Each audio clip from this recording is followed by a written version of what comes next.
Test 1, 2, test 1, 2. Da, ovdje se puni kvalitetna izvorska voda.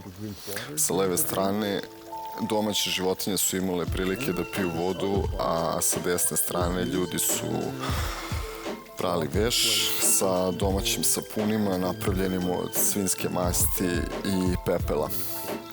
Možete zamisliti kakva žurka ovdje bila i kakvo je ovo mesto okupljanja bilo. Bilo kako bilo, mi smo danas tu da napunimo vodu za poneti, da se osvežimo i da pred naše imanje dobijemo malo dodatne energije.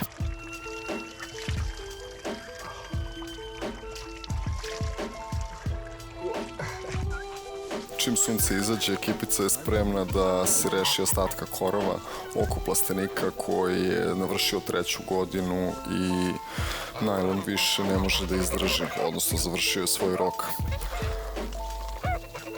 Hijerarhija jata je takva da klopa gusan i ekipica njemu privržena.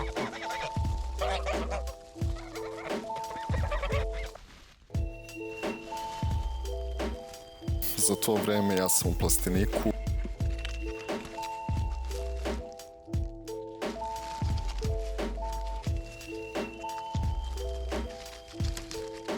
Dosta peruanskih jagoda, pokoja, još ljuta papričica i sve se lagano sprema za fermentaciju, za ono zašto je zapravo i predviđeno svojim sadnjom. Perunke su ispod ove suve kore zaista zrele, pune C vitamina i spremne da se nađu u našim novim sosićima. Plastenik, sunce bije kroz njega, ali čarapitica predivna. Gato je dobio klopicu, bit će hrane ove zime. Jack je također dobio džak svoje klopice koje će ga pogurati ove zime. Umeđu vremenu bacamo se na nove projekte.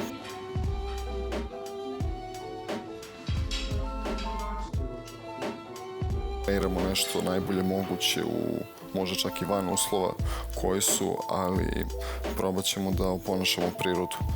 Pitanje je koliko će nam to poći za rukom, bilo kako bilo, učimo.